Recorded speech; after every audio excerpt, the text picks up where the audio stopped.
오늘 본문에 우리의 가슴을 뜨겁게 하는 말이 나옵니다. 너 하나님의 사람아. 이는 사도 바울이 디모데를 부르는 말이죠. 너 하나님의 사람아. 예수를 믿는 성도로서 하나님의 사람이란 말을 들을 수 있다는 것은 성도로서 최고의 영광이라고 말할 수 있을 것입니다. 세상 사람들도 이런 말을 사용하죠. 친박, 친이, 노무현의 사람, 요즘 문재인의 사람이라고도 말을 할 것입니다. 거기에 속해 있다는 것입니다. 그 사람을 위해서 모든 것을 다 할 수 있다는 것이죠. 그 사람에게 속해 있다는 게 자신에게는 영광이라고 생각을 한다는 것입니다. 그런데 복의 근원이시고 유일하신 하나님이시고 만왕의 왕이시고 주권자이신 하나님의 사람이라는 말은 이 세상 그 어떤 영광과도 비교할 수 없는 말입니다. 너 하나님의 사람아. 오늘 이 밤에 하나님 아버지께서 우리를 부르시는 말씀인 줄 믿습니다. 성경에 보면 하나님 사람이라고 불려진 사람들이 그렇게 많지 않습니다. 모세와 다윗과 같은 위대한 지도자, 사무엘과 엘리야 같은 선지자에게 쓰여졌습니다. 신학에서는 오늘 디모데에게 하나님 사람이라고 말씀하고 있습니다.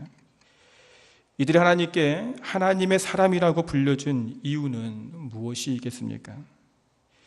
모세와 다윗, 사무엘과 엘리야, 이들의 공통점은 오직 믿음으로 살아왔던 사람들입니다.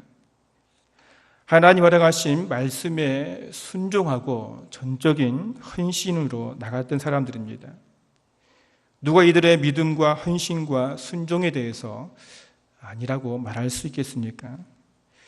그런데 우리가 알아야 될 것은 이러한 믿음과 헌신과 순종의 삶을 바로 하나님께서 인정해 주셨다는 것입니다.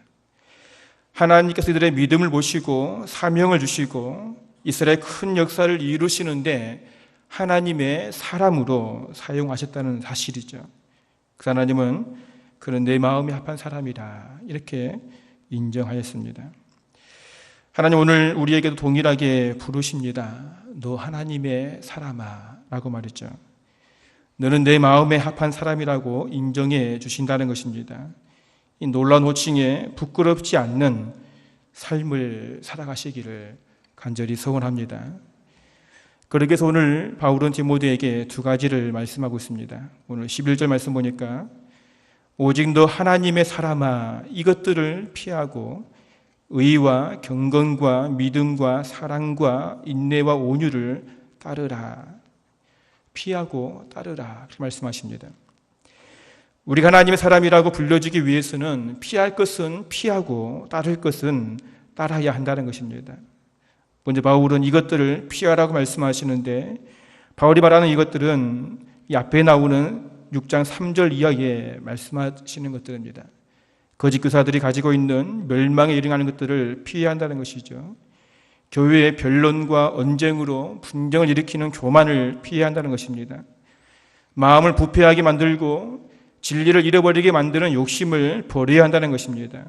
바울은 이러한 욕심은 사람으로 파멸과 멸망에 빠지게 만든다고 아주 강하게 말씀하고 있습니다. 하나님의 사람은 죄악의 자리에서 피하는 게 가장 좋은 방법이라고 말할 수 있습니다. 하나님 사람이 죄가 무서워서 피하는 게 아닙니다. 더러워서 피하는 것이죠. 죄는 성도의 거룩한 몸을 더럽게 만드는 것입니다. 그 성도는 더러운 죄의 장소에서 신속하게 벗어나야 하는 것입니다. 이단이 머물러 있는 자리, 욕심의 자리, 물질이 있는 곳에서 벗어나시기를 바랍니다. 욕심은 결국 우리를 죄악의 수렁으로 깊이 몰고 가서 결국은 사망에 이르게 할 것입니다. 하나님 사람이라 불려지기 원하시는 사랑하는 성도님들, 하나님 앞에 나를 세우기에 부끄러운 모든 더러운 죄를 피하시기를 간절히 소원합니다. 또 바울은 디모데에게 하나님의 사람으로 따르라 이렇게 말씀하시는데 의와 경건과 믿음과 사랑과 인내와 온유를 따르라 이렇게 말씀하십니다. 그래서 한마디로 진리를 쫓아가라는 것입니다. 성도는 진리를 쫓아가야 합니다. 의와 경건과 믿음과 사랑과 인내와 온유는 결국 예수 그리스도의 성품 아닙니까? 예수님이 이 땅에서 우리에게 보이신 삶의 모습들 말입니다. 우리 또한 하나님의 사람으로 믿음의 본을 보이신 주님이 걸어가신 믿음의 길을 따라서 가야 된다는 것입니다. 특별히 예수님이 걸어가신 믿음의 길은 십자가의 길이죠. 고통의 길이고 고난의 길입니다. 이 길은 하나님의 의와 경건과 믿음이 아니면 쉽게 걸어갈 수 없는 그런 길입니다. 의로우신 하나님이 세우신 구원의 여정 속에서 하나님에 대한 경외심이 없으면 도저히 걸어갈 수 없는 그러한 길입니다. 그래서 예수님은 우리 인생을 향한 하나님의 사랑으로 자신을 희생하고 고통 가운데 끝까지 인내하며 결국 온유의 마음으로 십자가의 자신을 못 박아 죽이는 인생들을 위해서 하나님께 기도하셨던 주님이셨습니다. 오늘 바울 하나님 사람 디모데에게 너도 역시 이러한 주님의 삶을 살아가라고 외치고 있습니다. 진정한 하나님 사람이라면 너의 모든 삶 속에서 그리스도의 삶을 드러내야 한다는 것입니다. 그래서 바울은 12절에 아주 강하게 이렇게 외치고 있습니다. 믿음의 선한 싸움을 싸우라, 영생을 취하라. 이는 참으로 전투적인 말이죠. 선한 싸움을 싸우라. 다시 말하면 하나님의 사람이 걸어야 할 길은 영적인 싸움의 연속이라는 것입니다. 언제까지요? 14절에 말씀하신 것처럼 우리 주 예수 그리스도께서 다시 오실 때까지요. 주님이 이 땅에 심판지로 오시는 그날까지 성도는 선한 싸움을 싸우며 달려가야 한다는 것입니다. 어리석은 거짓 교사들은 자신들도 잘 알지 못하는 것으로 변론과 언쟁으로 썩어질 것을 위해서 싸움을 싸우며 걸어오지만 하나님의 사람들은 진리를 지키는 일에 생명을 걸고 싸워야 한다는 것입니다. 이것이 바로 믿음의 선한 싸움인 것입니다. 우리는 이 선한 싸움에 생명을 걸 가치가 있는 줄로 믿습니다. 바울은 아주 당당하게 자신은 선한 싸움을 싸워왔다 이렇게 고백하고 있습니다. 디모데후서 4장 7절 말씀에서 나는 선한 싸움을 싸우고 나의 달려갈 길을 마치고 믿음을 지켰으니 이제 후로는 나를 위하여 의의 면류관이 예비되었으므로 주 곧 의로우신 재판장이 그날에 내게 주실 것이며 내게만 아니라 주의 나타나심을 사모하는 모든 자에게도니라. 바울은 보라하신 예수님을 만나고 사도로 부름을 받아서 지금까지 선한 싸움을 싸우고 달려왔다 고백합니다. 바로 믿음을 지키기 위해서 말입니다. 하나님께서 부활하신 예수 그리스도를 통해 허락하신 구원을 이루기 위해서 싸움을 싸워왔다는 것입니다. 그래서 바울은 하나님 사람에게 영생을 취하라 이렇게 말씀하고 있는 것입니다. 믿음의 선한 싸움에서 싸움을 싸우고 끝까지 승리한 하나님의 사람들이 걸어가실 영생을 취하라는 것입니다. 하나님 예수를 믿는 모든 인생들에게 구원, 곧 영생을 허락하셨습니다. 그런데 하나님 허락하신 영생을 완성하기 위해서 우리는 끝까지 붙잡아야 한다는 것입니다. 그래서 바울은 영생을 취하라고 말씀하고 있습니다. 취하라는 것은 붙잡으라는 것입니다. 그런데 이 악한 사단은 하나님의 사람들이 영생을 취하도록 가만히 두지 않는다는 사실이죠. 사도 베드로는 악한 사단은 우는 사자같이 삼킬 자를 찾는다고 말씀하고 있습니다. 베드로전서 5장 8절 말씀에서 근신하라 깨어라 너의 대적 마귀가 우는 사자같이 두루다니며 삼킬 자를 찾는다 말씀합니다. 악한 사단은 성도의 삶 속에서 틈만 보이면 여지없이 그 빈틈을 공략한다는 것입니다. 그래서 성도는 항상 근신하고 깨어 있어야 한다라고 말씀하십니다. 근신하라는 것은 정신을 바짝 차리라는 것입니다. 깨어 있으라는 것은 잠들지 말고 깨어 있으라는 것입니다. 이는 밤새도록 자지 말고 깨어 있으라는 것이 아닙니다. 이는 영적으로 깨어 있으라는 것입니다. 긴장하라는 것입니다. 지금 베드로가 왜 이렇게 성도들에게 사단에 삼키지 않기 위해서 깨어 있으라고 말하고 있는지 아십니까? 그 이유는 이 베드로가 바로 사단에게 삼킴을 당하였기 때문입니다. 예수님을 세 번씩이나 모른다고 부인했던 자신의 과거를 생각할 때에 정신이 바짝 드는 것입니다. 누가복음 22장에 보면 예수님께서 유월절 만찬을 하시면서 베드로에게 이렇게 말씀하십니다. 시몬아, 시몬아, 보라, 사탄이 너희를 밀가부르듯 하려고 요구하였으나 그러나 내가 너를 위해서 내 믿음이 떨어지지 않기를 기도하였느니 너는 돌이킨 후에 내 형제를 굳게 하라고 말입니다. 이때 베드로는 당당하게 말하죠. 주여, 내가 주와 함께 오게도 또 죽는 데에도 가기를 각오하였나이다. 이렇게 당당하게 자신 있게 말합니다. 그래서 주님께서는 오늘 닭 울기 전에 내가 나를 3번 부인하리라 이렇게 말씀하십니다. 베드로는 정말 힘없이 사단의 꼬임에 3번이나 예수님을 모른다고 부인하였던 것입니다. 정말 주님 말씀처럼 사단이 베드로를 밀 까부르듯이 마음대로 주무른 것입니다. 베드로는 이러한 치욕스러운 과거를 생각하면 할수록 주님의 말씀이 귓가에 맴도는 것이죠. 너는 돌이킨 후에 내 형제를 굳게 하라. 내 형제를 굳게 하라. 그래서 베드로는 성도들을 향해서 근신하라, 깨어라, 대적 마귀가 우는 사자같이 두루 다니며 삼킬 자를 찾아다닌다고 외치고 있는 것입니다. 성도님들, 잠에서 일어나시기 바랍니다. 깨어나시기 바랍니다. 그럼 믿음으로 선한 싸움을 싸워서 우리에게 허락하신 영생을 취하시기 바랍니다. 이 싸움은 결코 쉽지 않는 싸움이죠. 나의 힘으로는 실패할 수밖에 없는 싸움입니다. 그러나 하나님께서 나와 함께 하시면 우리가 승리하는 싸움임을 믿으시기 바랍니다. 베드로전서 1장 5절에서 이렇게 말씀하고 있습니다. 너희는 말세에 나타나기로 예비하신 구원을 얻기 위하여 믿음으로 말미암아 하나님의 능력으로 보호하심을 받았느니라고 선포하고 있습니다. 하나님이 예비하신 구원, 그 영생을 얻기 위해서 우리가 믿음으로 하나님께 나가면 하나님께서 능력으로 우리를 보호하신다라고 말씀하십니다. 하나님께서는 어제나 오늘이나 그리고 내일도, 아니 주님이 다시 오실 때까지 우리와 함께 하셔서 우리를 보호해 주실 줄로 믿습니다.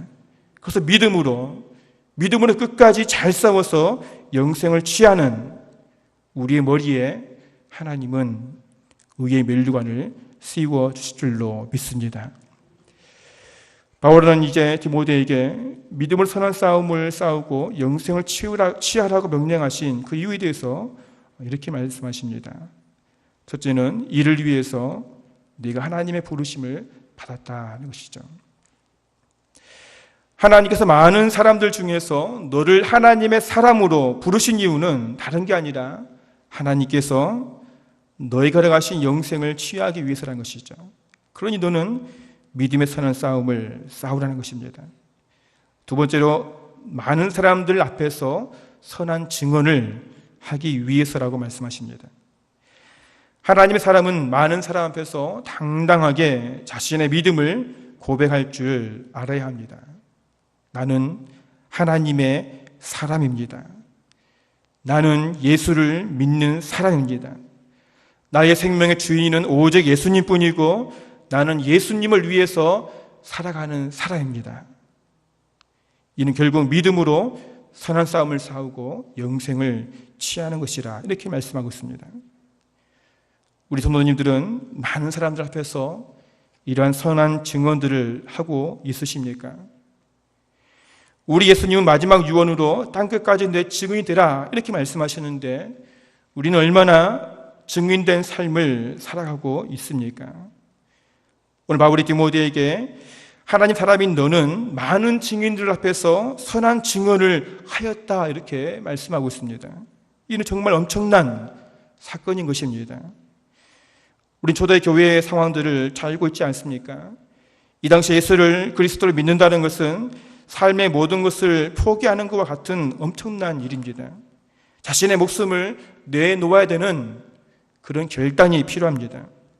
디모데는 많은 사람으로, 하나님의 사람으로 부르심 받은 사람으로서 당당하게 이러한 선한 증언을 많은 사람들 앞에서 행하였다는 것입니다. 이는 곧 믿음의 선한 싸움의 시작인 것입니다. 그리고 이 싸움은 주님이 다시 오실 때까지 계속해서 이루어진다라고 말씀하고 있는 것입니다. 그러니 너는 우리 예수님께서 나타나실 때까지 흠이 없고 책망받을 것이 없이 이 명령을 지키라, 이렇게 말씀하십니다. 흠이 없고 책망받을 것이 없이 믿음을 지키라. 우리는 이 말씀에 참으로 부끄러움이 많습니다. 우리도 역시 하나님 부르심 받은 하나님의 사람입니다. 그래도 부족하지만 나 또한 예수를 믿는 사람이라고 증언을 하고 살아가고 있습니다. 그리고 세상 사람들도 내가 예수를 믿는 사람이라는 것을 알고 있습니다. 그런데 오늘 바울이 말한 것처럼 흠이 없고 책망받을 것도 없이 이 믿음을 지키라, 이 말씀 앞에서 우리는 참으로 부끄럽다는 것입니다. 흠이 없고 책망받을 것이 없다는 것은 하나님의 사람이라 불리기에 부끄러움이 없는 삶을 말하고 있는 것입니다. 우리의 삶을 통해서 하나님의 영광을 드러내고 있나라고 생각해 보면 고개가 숙여진다는 것입니다. 특별히 세상 사람들은 내가 머물러 있는 곳에서 나를 어떻게 바라보고 있을까라고 생각을 해보면 얼굴이 화끈그러집니다. 정말 제가 예수쟁이 맞나? 이런 말들이 귀에 들려온다는 것입니다. 세상 사람들로부터 인정받지 못하면 하나님께 인정을 받을 수가 없다는 사실을 기억하시기 바랍니다. 우리는 지금의 현실을 바라보아야 됩니다.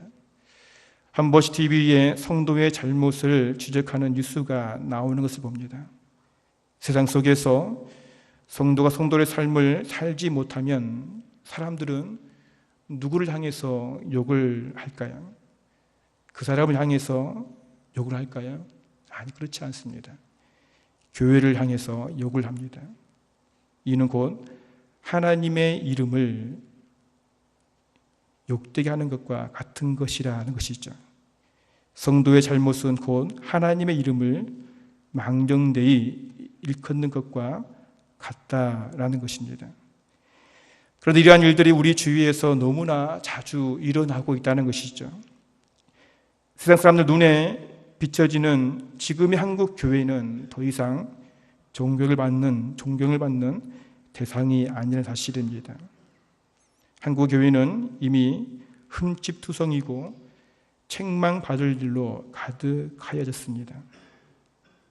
이는 예수님이 머리가 되시는 교회가 문제가 아니라 하나님의 교회를 구성하는 우리 성도에게 문제라는 것이죠. 하나님의 사람이라고 말하는 바로 나의 문제라는 것입니다. 현 시대를 살아가는 우리 모든 하나님 사람들은 베드로의 말처럼 깨어나야 합니다. 정말 정신을 차려야 한다는 것이죠. 베드로처럼 악한 마귀가 우는 사자처럼 삼킬자를 찾는다는 이 사실을 경험해야 될 것입니다. 그래야 정신을 차리고 선한 싸움을 위해서 믿음으로 자신을 새롭게 세워나갈 수 있다는 것입니다. 그러나 분명한 것은 주님은 다시 오신다는 사실입니다. 그리고 이 싸움에 하나님은 결코 나를 혼자 두시지 않는다는 사실입니다. 만왕의 왕이시고 만주의 주가 되신 하나님은 우리의 주인이 되셔서 지금도 하나님의 의로운 오른손으로 우리를 붙드시며 믿음을 나가는 우리를 도와주셔서 우리를 알고 승리케 하여 주신다는 것입니다. 중요한 것은 우리의 삶 속에서 부족하지만 주님의 증인된 삶을 살아갈 때에 비로소 믿음으로 선한 싸움을 싸우고 우리에게 허락하실 영생을 취할 수 있다는 이 놀라운 사실입니다. 성도님들, 예수를 구주로 고백하고 믿음을 살아가는 우리는 하나님의 사람입니다. 이제는 당당하게 세상 속에서 나는 하나님 사람이라고 증거하시는 삶을 살아가시기를 바랍니다. 이 세상이 아닌 하나님께 소망을 두고 믿음으로 선한 싸움을 싸우며 달려가시기를 바랍니다. 우리 하나님께서는 끝까지 주님 오시는 그날까지 선한 싸움으로 승리하는 우리의 머리 위에 의의 면류관을 씌워주시는 놀라운 은혜가 우리에게 있어지기를 간절히 소원합니다.